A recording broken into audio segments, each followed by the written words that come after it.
Hey guys, what is up? Welcome to the NFL Sunday Morning Show right here on the Hardcore Sports Network. I'm here with my guys, Nikki Steves, football. Oh my, wait, football talk about is not even here yet. Okay, James from the Steelers by the Lake podcast and Big C from Finn Posse podcast. How's everyone doing? Doing good, man. How about you guys? I'm doing good. I'm ready for my game today. Ready for Waking mine. up. Yeah, Big C. What about you, man? How you doing, dude? You don't see my face? Ah, sorry, I was looking over here. I'm like, gotcha. Anyways, We got so blown out by the Cleveland Browns, man. How you think I'm doing? Oh my god, dude. At least Who you you- saw it coming and it wasn't a surprise. You know, it'd be worse if it was a surprise. I mean, come on, the Browns. who you guys against today? you have a bye. Atlanta. Oh gosh. Another primetime matchup. Another top running back that we got to face, giving up 160 yards on the ground a game. You know, What could possibly go wrong, right? So we're gonna do something new here. So I've been watching this podcast called NBA Now and Then, and what they do is that they make comparisons about certain players, like from now in the past. Like one of them, for example, was Jaron McCain to Steph Curry. So I have a list of players mixed from past and present from ChatGPT. I'm gonna go through it randomly, pick one, and then one of you is gonna have to find a comparison, either that player's from now to past. So let's just get right into it. What is up, chat? How's everyone doing here?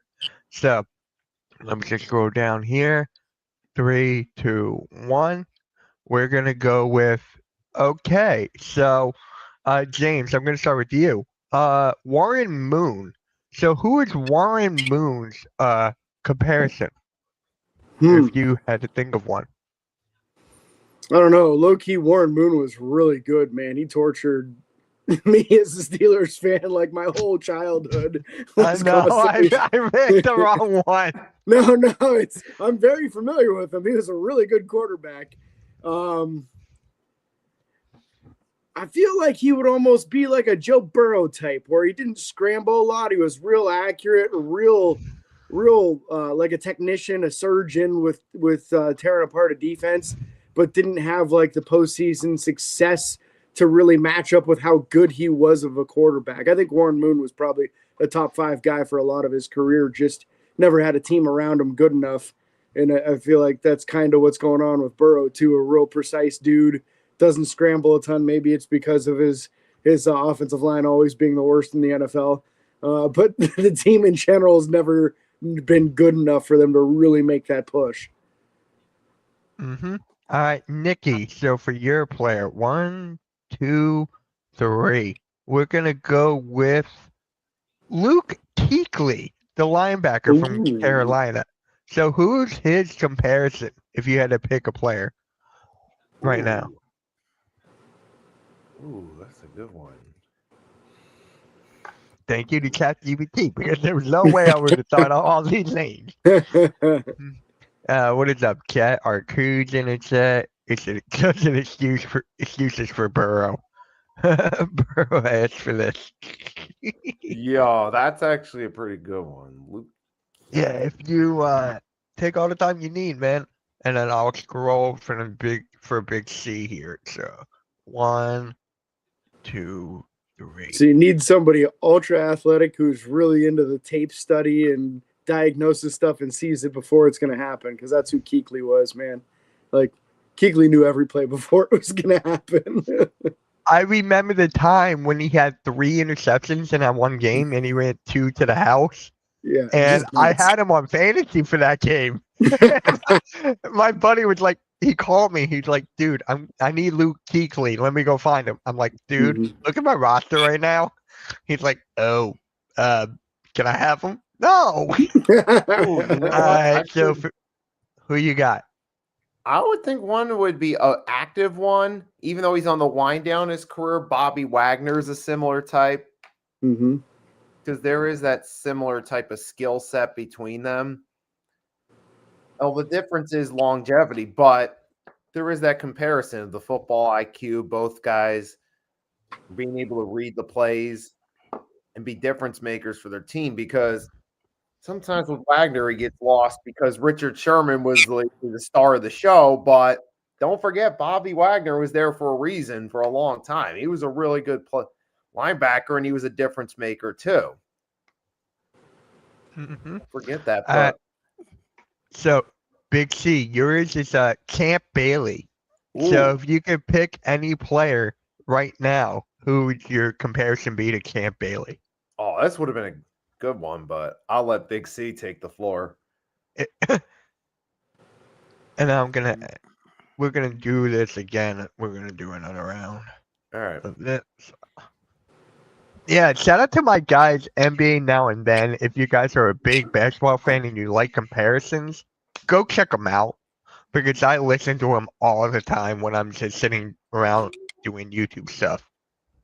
I mean, to be honest, I don't think there's a cornerback in this league right now that's as good as Champ Bailey was. But Right. I mean, for me, the best answer is probably another Denver Broncos, Pastor Tain. I think he's probably the closest to Champ Bailey, but Champ Bailey was a different animal. Like, Champ Bailey was a really, really good corner. Yeah, he was top of his class. There was that period of time you'd say him and Darrell Revis were the 1 and 2, whichever order you put them in. Did a heck of a return man when given an opportunity too. You put him on punt or kick return duty, and he could take it at any time. I forgot about that, actually. I forgot that he returned kicks. Yeah. Too. No, I don't think he did his whole career, but when he did, he was dangerous. Yeah. All right. So, James, right back at you. So, 3, 2, 1. We're gonna go with Demaryius Thomas. Ooh. Another Bronco. So if you could pick, I gotta stop picking Broncos. It's not my fault. All right. So if you had to, that's a name we haven't heard in a while.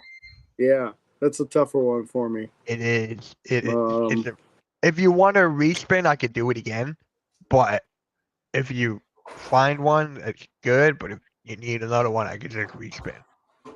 You know, Demaryius Thomas, I know this is James's question, but they're different play style. Listen, different play styles, but he reminds me of Jalen Waddle a lot, just because he never quite lived up to that number one dominant wide receiver role, in my opinion. You know what I mean? He was drafted high. He was supposed to be that number one guy. And same with Jalen Waddle. Completely different play styles. Demaryius Thomas was a bigger wide receiver. Jalen Waddle's more of a speed receiver, but just never living up to that hype. You know what I mean? Yeah, I like that. That's what I was struggling with. Is like, to me, Demaryius Thomas was never like an A-tier wide receiver. He was he was never great.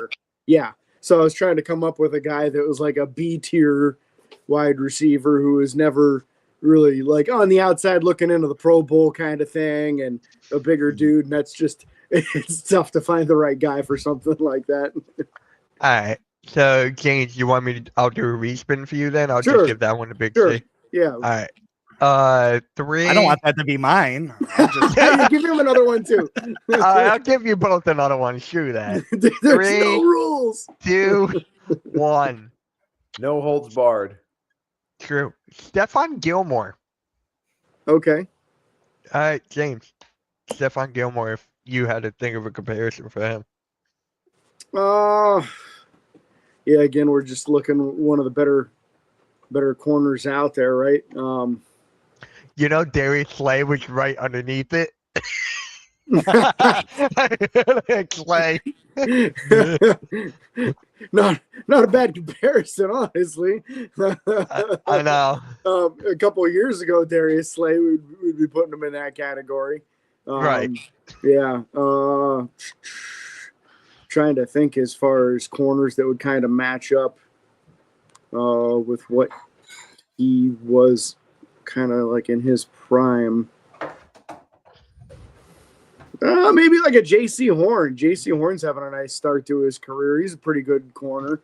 I like I could J.C. see Horn some a lot. similarities there where J.C. could take off and get 7 or 8 in a season. I really like that one. I like J.C. Horn a lot. All right, Nikki, you still there? Yeah. Okay, so for you, 5, 4, 3, 2, 1. We got Percy Harvin. Ooh. I loved Percy Harvin. My God, he was one of my favorite players. Percy Harvin. Yeah, that's an interesting one because you got a talented receiver who didn't really have a long peak, but Right. when he did play, he was really good, but also was kind of a head case at times. I'm trying to think of someone along those lines, like really good, but can be somewhat of a head case. I mean, I don't know. Maybe I don't know about that, but all right, let me see. Maybe Tyreek Hill and some. I don't know. No, I'm thinking. No, You're getting some nods of approval here, Nikki. Maybe, yeah. I mean, I could go there because they were really good receivers, great speedsters, knew how to make plays, but sometimes, their attitude rubbed teammates the wrong way and it pushed them out the door. And plus, they're both Super Bowl winning receivers too. Although Tyreek Hill stayed on teams longer and was more of an impact player. But don't forget Percy Harvin, especially in Minnesota, he really early on, he looked like he was going to be one of those top guys. Like he was going to be the next Randy Moss for a minute. Or he was going to be the next Terrell Owens type tier. And for a minute or two, he was. Even later in his career, when he was utilized, he was still good. Like, remember the Super Bowl at MetLife, he started off with that kick return that all unofficially put the game away early in the second half. So even then, he was still an impact player in Seattle. Then when he went to the Jets, that's kind of like the beginning of the end of his career. But then again, the Jets usually are. But yeah, the skill set was kind of similar, and so was the locker room attitude. So that's where I draw the comparison. Although Hill had more longevity. All right. So I mean, I don't think I like to comment on all of them. I don't think Percy Harvin was near the receiver like a Randy Moss or even Tyreek Hill, but what matches up for me is how dynamic they are with the ball in their hands. They, once you get the ball in their hands, like there could be fireworks on any given play, and they both are a little bit of head case, but yeah. Not so much he's in that top tier receiver list, just so dynamic, both of them with the ball in their hands. Yep. And actually, Big C, yours is Torrey Holt. Torrey Holt from the Rams. Oh, I just thought of one, but I'll let you take the floor. It's okay, Bo. Take your time, man. Take your time. Internet issues, get through that. Yeah, to reset your modem. You could see some T. Higgins in him, maybe. Harvin's attitude really killed his career. That's what Bo said. Yeah, not wrong. I just love playing with Percy Harvin and Madden. I was the guy that kept on running back and forth with him, and then just take it to the house every time. Oh. Yeah. It's easier when it's not my turn. I feel you. I come up with names when it's not my turn real fast. So was Torrey Holt the number 2 to Isaac Bruce, basically? I mean, they were both really good. I thought he was number 1 and Bruce's too. That's the way I saw it. Isaac Bruce was the number 1, and then Torrey Holt overtook him later on. But when at first Isaac Bruce was by far the number 1 receiver there. Man, an older receiver that reminds me of Torrey Holt is Reggie Wayne, but they played around the same time. Right. That would still count. If you want to go with that, I'll give you that one. There's got to be someone in the league like Torrey Holt. All right. I got a backup one as well. So if you need a different one, I got a backup. What's the backup one? Of a current guy. Who was? Wait, Nikki, Mike, who is the comparison for that?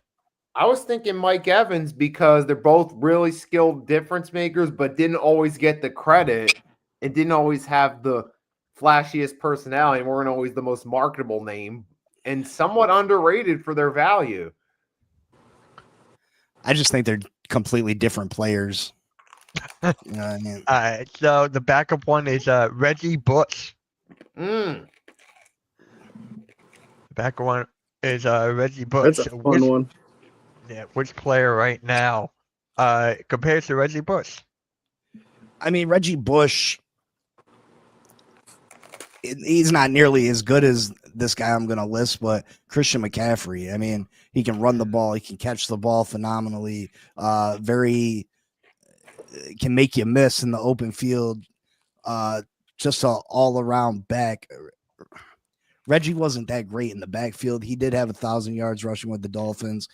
He was underrated. They didn't give him quite the chance because he was undersized. Even Devon Achane's a good comp. You know what I mean? I think Devon Achane's a really good comp. Miami uses him out the backfield a whole lot. Both undersized, shifty, very shifty backs.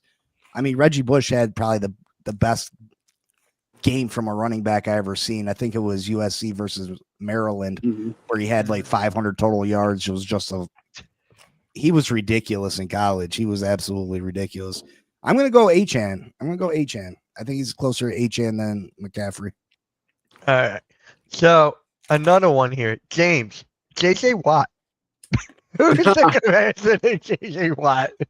JJ's a tough one, man, because at that size to be that athletic is just a rare thing, man. Right. I'm trying to think on the D line because it's tough for guys that are that big, that tall, and still real athletic. Hi, Butterfly. Hi, David. Yeah, if you guys have one for JJ Watt, I know that's gonna be it. You guys can jump on in there. I'm trying to think of one as well. Maybe Aid Hutchinson. He was bigger though because he was a 300-pounder. Like, yeah. Almost. What's the kid from the Bengals? Trey Hendrickson. You know who I'm thinking is more the Saints defensive end. He's an older dude now, like 34 years old. Cam Jordan, yeah. That's probably a similar, not the same peak as JJ Watt, but when you're talking from like a size, length, athleticism kind of thing, Cam Jordan is a very similar mold to him. Maybe Nick Bosa. Bosa too, like isn't he more like a 265, 270 kind of dude? Mm-hmm. Yeah. Oh, these are great pass rushers. It's just tough to find that. It's 6'6", 300-pound and athletic. It's just a really, really rare combination. Usually once they hit 300 pounds, they're not very athletic anymore. Vic says Dexter Lawrence. I could see Dexter to a degree. Yeah, I think JJ probably in his peak was a bit more athletic than Dexter, but Dexter very, very dominant in his peak. So you're going to go with Dexter? Who you still thinking there? It's a tough one. No, I think I'll stay with Cam Jordan on it. I don't think there's a great one-for-one comparison in the NFL right now on that. It's just such a rare thing. Like Peppers back in the day for the Panthers. Like he was that kind of dude where he was 6'6", 285, ultra athletic, could really line up anywhere on the D-line, on the edge or the interior. You get a guy like that once like every 10 to 15 years. Most of these big boys in the middle, even the more athletic ones, are not the athlete that JJ was. No. So, Nikki, we're going to stay on the defensive side of the ball. Ndamukong Suh. Ndamukong Suh. So, who's the comparison to him? That's a good one. Who's the dirtiest player in the league right now? True. Yeah, it would have been a few years ago. This would have been the obvious Vontaze Burfict, but now, yeah, it's interesting. GPT again. Yeah, but as far as like all on the field goes. I mean, some comparisons with his style of play, putting aside the dirty aspects of his game, you could look at guys like Hutchinson and Donald, even though Donald's recently retired. There is the talent there, and they could, when he was in the right state of mind, could be a difference maker and make plays. Even in Tampa Bay for that brief period of time, he helped out that defensive line too. So he was still always a talented player. And then you see, of course, Hutchinson. Although Hutchinson, I'd say his peak's a little higher than Sue, especially when he's on. You see how much of a difference maker he's been for the Lions, especially during he's more of an edge rusher. Sue was more of a D tackle. Aaron Donald. Shane says Quinnen Williams. There. Quinnen Williams is kind of a game wrecker like that. Mm-hmm. Yeah, I can see Jalen Carter to some degree is becoming that guy too. There's another one. Especially seeing this year, our D line with him versus without him, it's two completely different pass rushes. Night and day. Yeah. Yeah. As long as Jalen Carter's not spinning on anybody, I think we're good there. All right. So big C, 3, 2. Oh, okay. There we go. Huh. Dan Marino. Perfect. Did that really randomly come up? Yes. That's awesome. Who you got for Dan Marino? I think as far as arm talent goes, the only one that I can compare is Aaron Rodgers. The quick release, the accuracy, the arm strength. It's good.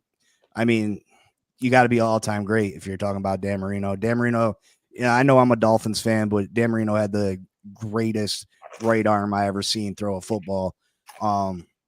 Just the way it flung out of his hand, the way he was able to get it out of there so quickly, his pocket presence. I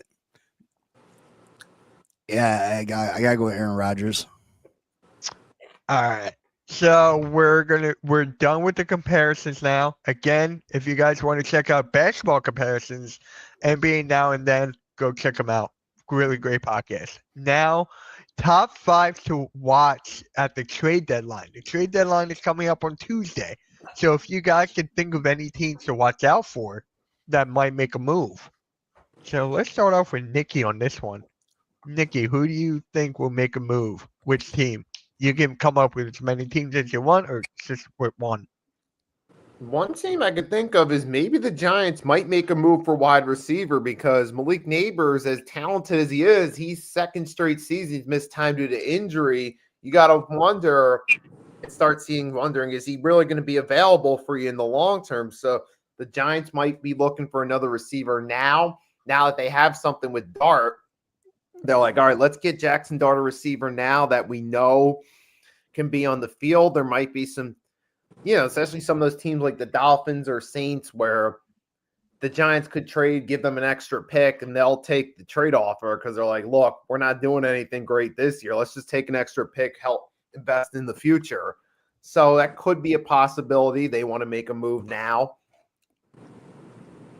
Yeah. And maybe another team like also on the look at. All right, I'm going to answer Anthony's question here. What about Justin Herbert? Justin Herbert to Dan Marino? Or is he more of a John Elway? Neither. How dare you even mention Justin Herbert in either of those guys' names? Like, not even close. Maybe the Eagles might make a move on the secondary front. They might be looking to get someone because they know that secondary, especially if they end up getting cooked by the Giants again, especially with Adoree Jackson being out, the Eagles might be desperate for some immediate help with the secondary. I could see them maybe making a move, trying to go get someone to help with that secondary. There's another team possibly right there.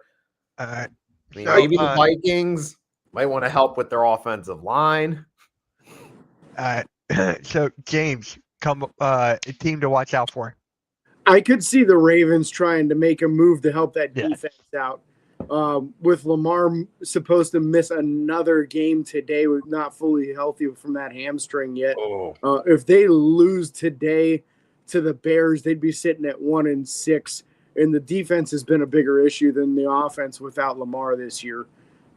Losing Nnamdi Madubuike was just a dagger to that defense. That was really, really awful for them. So I could see them trying to trade for some defensive line help to try and shore up that defense a little bit to get it to the point where they can start winning some close games again rather than getting crushed every week. But your Steelers fandom is loving this, isn't it? Oh, God, yeah. Yeah, I love every second of it. I'm going to be cheering for the Bears hardcore today. but there's no lead that's safe when Lamar Jackson comes back fully healthy. So you could be up by 4 games, and I don't think it's enough because the Steelers have proven year after year that they're very good at late season meltdowns. Yes. All right, Big C, a team to watch out for at the trade deadline. I mean, like he has said, the Giants are a team that I think are possibly in the market for a wide receiver, but teams that I think that should be interested in making a move. I mean, if I was the Rams, I'd be looking to add more talent. You don't know how long Matthew Stafford has left. I would go all in if I was the Rams.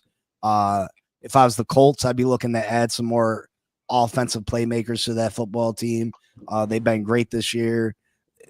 Listen, go out and take a chance. The AFC is down this year. Who else? Maybe Green Bay making some moves. As far as sellers, I the Miami Dolphins should be big sellers. So, maybe the Jets should be sellers. So there's a couple teams that maybe you should be able to get some talented players from. A lot of people saying the Saints should be selling too. Yeah, they got to sell. What is it, Olave? That's about it. Yeah. Yeah. So now, what if you were your own favorite team's general manager? What moves would you make at the trade deadline? So we're going to start off with James on this one.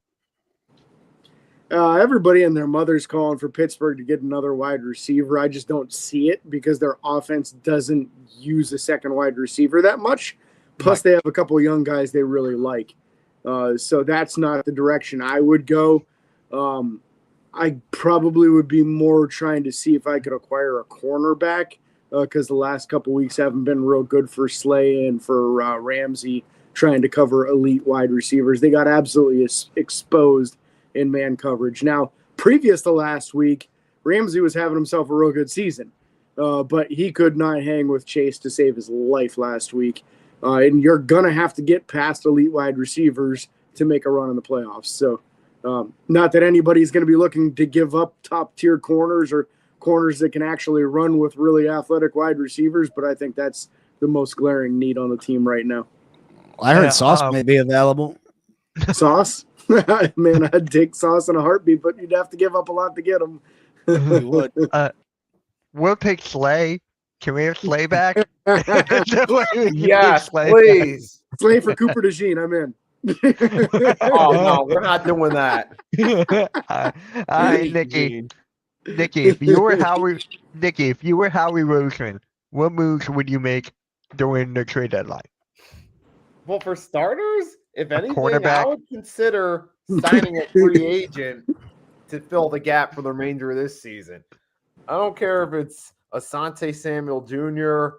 or even what's his name is, or even maybe make a trade temporarily for a veteran like a Stephon Gilmore or something just to fill the gap because you need that help on the secondary for the season.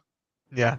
So I mean, you can just give up a later pick or something for that. So something you don't have to give up much for that just helps you out for this season. All right. Big C. If I was the Dolphins general manager, Yeah. I'd smother myself.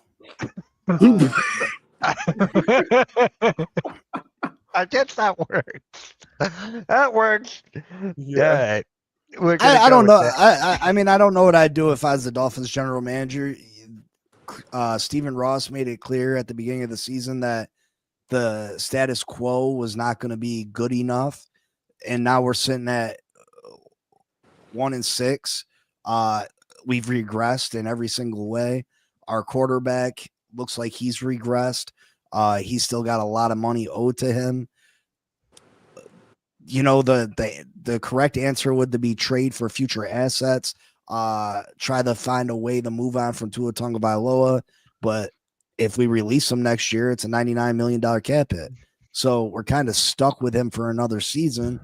So I mean, you could go a plethora of ways. You could stand packed and hopefully have a good draft next year and sign some more free agents in key areas, and hopefully the rookies from this year perform better next year and give it one more go. Or you could trade away what assets you have for future draft stock. But if I'm a guy that is on a hot seat and might not be here for the future, what do I look like trading away my talent? So yeah, I don't know what I would do if I was Chris Grier. I guess it depends on what Stephen Ross is telling me behind the scenes. Like, am I safe next year, or am I looking for new employment? Because if I'm safe, then I'm trading.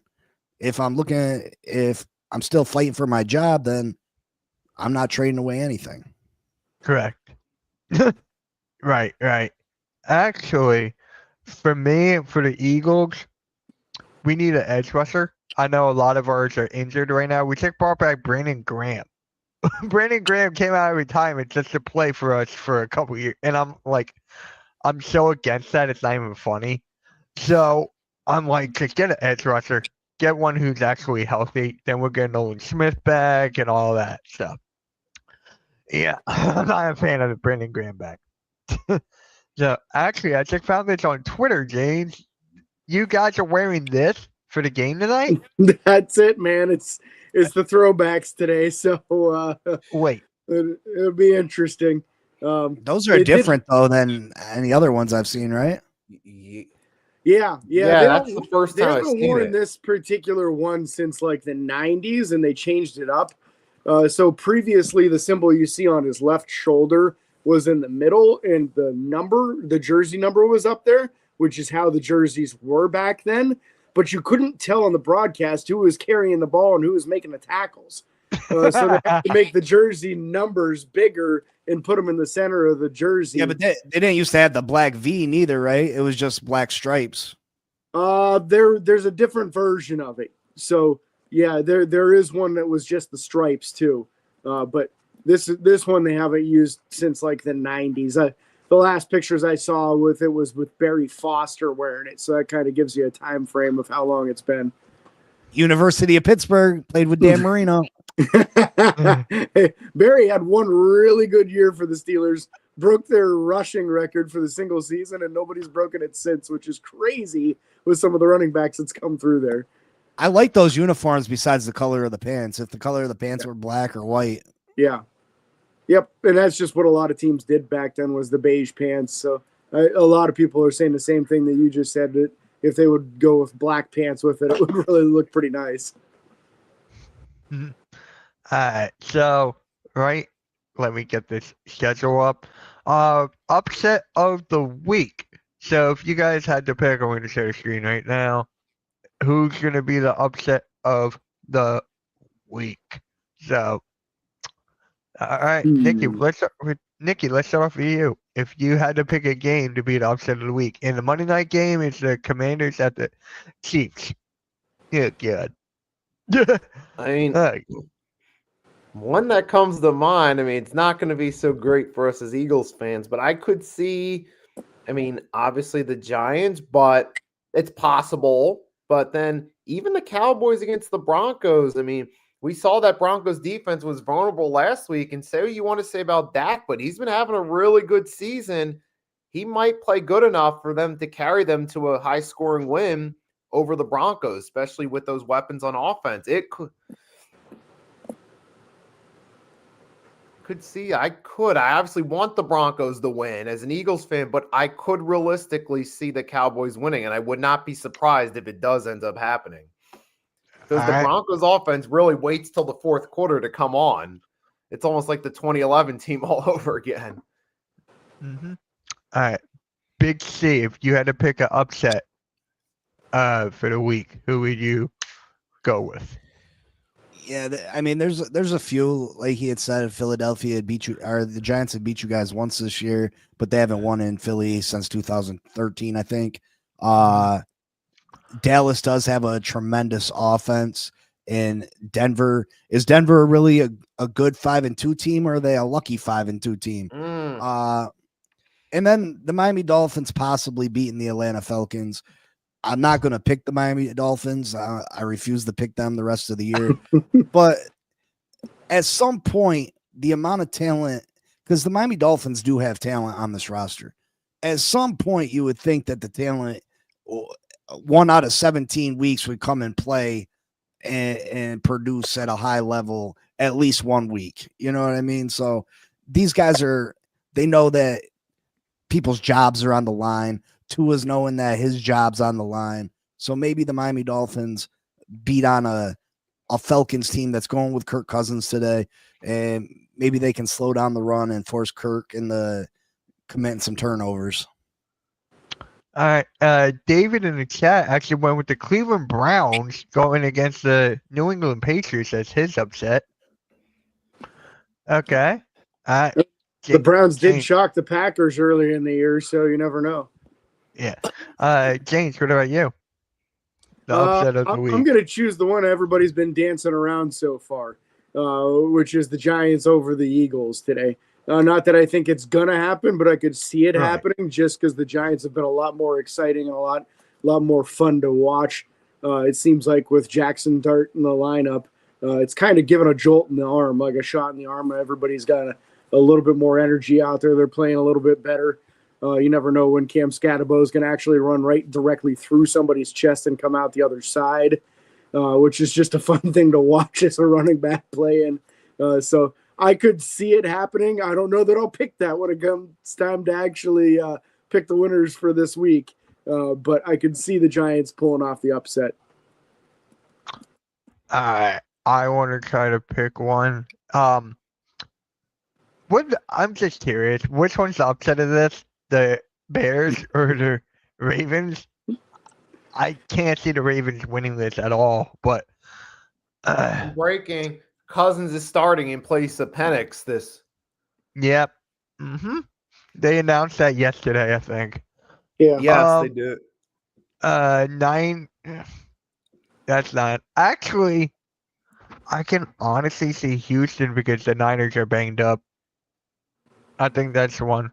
It's not that much. We're doing a home. There you go, Ryan. There you go. All right. So, James, I'm taking something from your playbook from last week. What's your lock for the week?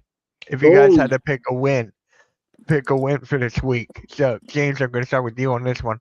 All right. I hate that I'm going to say this team, but here we go. Cincinnati Bengals are going to be my lock. The Jets just been pathetic in every way, and I understand Sauce is out today too. So I could see Flacco throwing for about 400 versus the Jets. Yeah. And the Bengals ripping off another win without their starting quarterback, which is just nuts, but here it comes. Nikki? I'm going to go for a lock. I'm going to go with Indianapolis over Tennessee. Okay. It's fair. Alex, my second one. Big C, what about you? I'm going Kansas City over Washington. Yeah, that was my one of mine I was going to go with, but I felt like that was too easy. So for me, I'm going Eagles over the Giants. That's my lock, man. We need to beat the Giants here. I can't afford to be swept.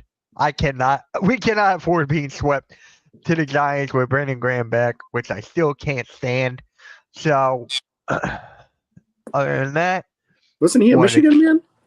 Yeah. That's the thing. Because on my Eagles podcast, right? I said that, and everyone was like, wait, are you a Michigan fan? I'm like, yeah. Why? I can't. I can't. I don't want a former player. Yeah, obviously they haven't been following you that long because everyone else knows you're a Michigan fan. Yeah. Yeah, I was gonna say I thought Brandon Graham was a Michigan guy. You should love him. I do love him, but I'm like, enough is enough, man. Exactly. Enough is enough. We won. We won the Super Bowl. Perfect ending. Stay off into the sunset. But no, he came back. And I'm like, anyways, let's go to predictions of the, or not predictions here. So, Big C, you're going with the Falcons? Yeah. Yeah. Everyone here going with the Falcons? Yeah. Yes. All right. Jets at the Bengals. I think everyone's going with the Bengals here. Yep, Bengals. Got to until the Jets show some sign of life, which just is not happening. Right. Browns at the Patriots. I'm going Patriots. You should be keeping track of this so we can give out some kind of award who gets the most right at the end of the season. I'll go back. But we're doing that for the predictions. For the standings, remember? We did that at the standings. So, I I'll keeping track of back. mine so I can give you a tally of mine at the end of the season. Yeah, I have no idea. I got mine too because it's on the pick'ems here. Mm-hmm. Yeah, Nicky got his too. I'm going to go Patriots on this as much as I think the Browns could shock them. The Patriots are playing too good. All right. Nicky. I'm going Patriots. All right. Big C. Patriots. All right. I think that one's pretty much a lock. This is my lock. Anybody going Giants? No, even though I said that. Now you guys are like, no, everybody else said of the week, but no. Okay. All right. Let's see here. What's the next one? This could have been my lock. Could have been. There's another one too. It's still funny that the Panthers are 4-3. Don't find that funny to me.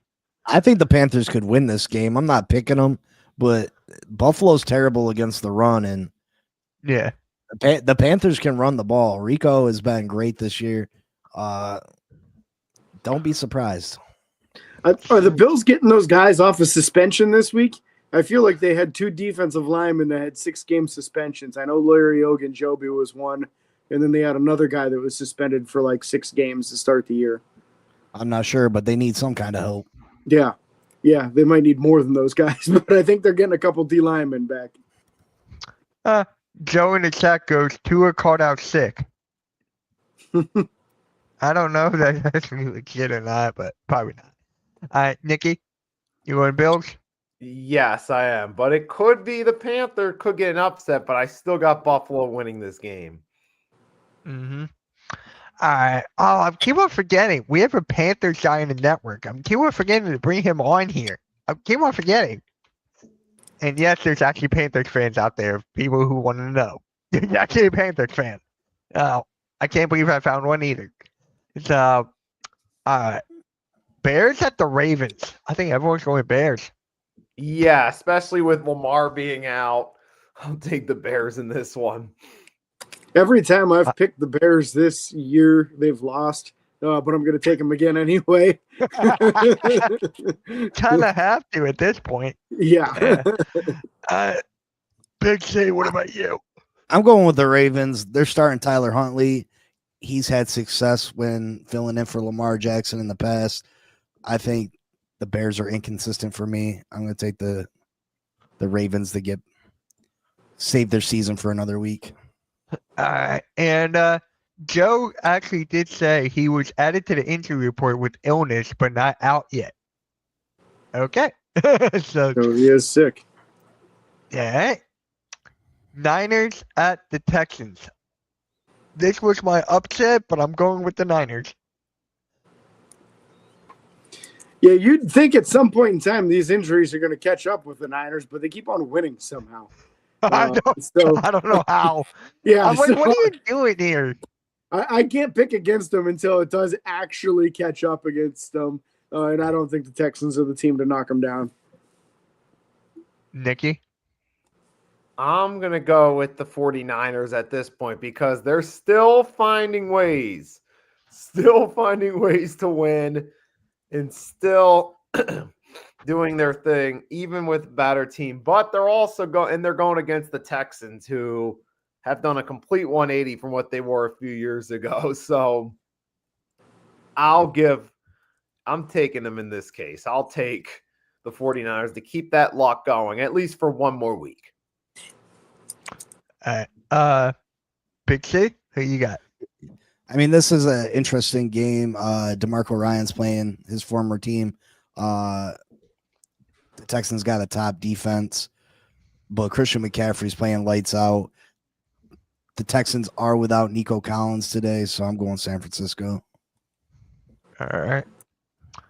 Buccaneers at the Saints. Anybody going Saints? I am. Oh, okay. This is the other one that I thought somebody could have used as a stone cold lock for the day because I don't know, the Saints have a whole lot going on for them right now, so I'm going Buccaneers. The Saints have been close to a couple of games, and there's a lot of injuries for Tampa's offense. A ton. A lot. Nikki, you're going with the Buccaneers? Of course, yes. All right. Cowboys at the Broncos. I'm going Broncos. What are you guys going with? I think honestly, Broncos kind of got lucky last week off of two mixed extra points and a missed field goal from the Giants kicker. And I don't see that happening from the Cowboys. The Cowboys offense is looking crazy good right now. So I'm going to take the Cowboys in the upset on this one. Same here. I want the Broncos, but I think the Cowboys are going to take the upset in this one. I agree. I like the Cowboys too. I can never pick the Cowboys. Titans at the Colts. Anybody Colts going by 20? Yeah. Colts destroy them. Yeah. Who beat the Colts? Indiana Jones is going to go for 400 today. Who beat the Jacksonville, I think. Jacksonville, maybe? I honestly forget. I think it might have been Jacksonville. Maybe you're right. Let's see. Packers at the Steelers. I'm going Packers. Big James, you're going with Steelers? The only reason that I'm going to take Pittsburgh is because they typically bounce back from Thursday night losses so well. I think it should be a good game, and I kind of expect there to be a lot of points today. But I'm going to take the Steelers begrudgingly, although I think Green Bay is probably the better team right now. All right. Big Nikki, who you got? I'm going to get this. Green Bay is the better team right now, but this could be This could be another game, but I don't know. The Steelers' defense has been. It's good. I'm going to go with Green Bay, but this could be a good game though too. All right. Big C, what about you? I'm going with the Steelers. I know that James said that the corners are struggling for Pittsburgh, but Green Bay doesn't have elite wide receivers, so I'm gonna go with Pittsburgh at home. That's the reason I think they're going to do better. You're 100% right, is that the Green Bay wide receiver core is nothing in comparison to the Cincinnati wide receiver core. The only reason I could see the Steelers winning if Aaron Rodgers actually takes this as like a revenge game and he goes off for like 4 touchdowns. That's what he did week 1 versus the Jets. So there's reason to think that he will. And Commanders at the Chiefs. Kansas City. Yeah, the Chiefs are really rolling right now, and Washington looks like a mess. So I got to go Chiefs. Yeah, Daniel's injured again. Chiefs got Rice back. They look like they're full go again. I'm going Chiefs. Exactly. Thank God I have Mahomes and Kelsey in fantasy. That's all I got to say. Thank you for that. Who's ever in the Hardcorr Sports Fantasy League, thank you for letting me get Mahomes and Kelsey. Thank you. I'll tell you, this is what I was worried about with Jaden Daniels when he came out. You know, the talent was never in question. It was the size and the durability. skinny quarterbacks like that, when you start getting hit a bunch, man, it's tough to stay healthy. So I hope he's able to put on a little more muscle like Lamar Jackson did, because that helped him out. I mean, obviously he's injured right now, but it's a hamstring. It doesn't have anything to do with his size. Mm-hmm. And it looks like big Tua is going to play. It looks like that. So, and Waddle. So, is that a relief or no? I don't know if that has anything, but yeah, I mean, Tua's definitely the best quarterback on the roster, regardless. But I mean, I don't know if that changes the outcome. And Marco says that Brian Thomas Jr. is available via trade, which is, if someone can go and jump on him, that kid has immense talent. You know what I mean? Yeah. I think the New York Giants, there was talk of trading for Jalen Waddle. I would be calling Jacksonville quick, fast, in a hurry about Brian Thomas Jr. Because if you compare him with Malik Neighbors for the future, that's a dangerous wide receiver core. Yeah. So I was actually thinking about doing this for this episode of the Sunday Morning Show. Maybe next week we'll save it. I saw a TikTok where this guy was trying to name players that are better than the Jacksonville wide receiver, Thomas, and see how many they could get. Like 15, 20, how many players are better than Big C Thomas. Maybe we'll do that next week. Guys, does this sound crazy and how sad the Packers defense have been playing? I can see Rodgers throwing for 400 yards and 6 touchdowns. Oh, I know James likes the sound of that. Much, but I get where you're coming from, Anthony. I get where you're coming from. I'd love it, but he hasn't hit 300 yet this season, so I don't see 400 happening. What was the most he's thrown? Most yards? I don't think he has a game over like 260 or 270, but he has 2 4-touchdown games already. Can you imagine if he threw for like 299? He just needs that one more yard. It's just get the 1 yard.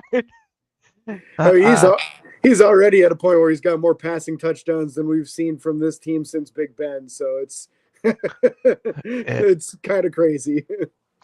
All right, guys. Thank you all for tuning in to the NFL Sunday Morning Show. Thought it was something cool that we do to like the comparisons from then and now. Maybe we'll bring that back if you guys liked it. Make sure you guys like, share, and subscribe. Subscribe to everybody here. Go shout out to James and the Steelers by the Lake podcast. There's Nikki Steeds, who's actually a host of the NFL Pick'ems Tuesday night, and his 3-point blitz every Tuesday morning. And we got Big C Standard Time, episode 32. And then we got Big C down there. Go check out the Finn Posse podcast. It's now called Phoenix Envy. There you go. Phoenix Envy. All right. That's a fantasy name. That's a different one. With that being said, guys, like, share, and subscribe. We'll catch you all later. Have a great football Sunday. Let's go Eagles. Boom. Peace.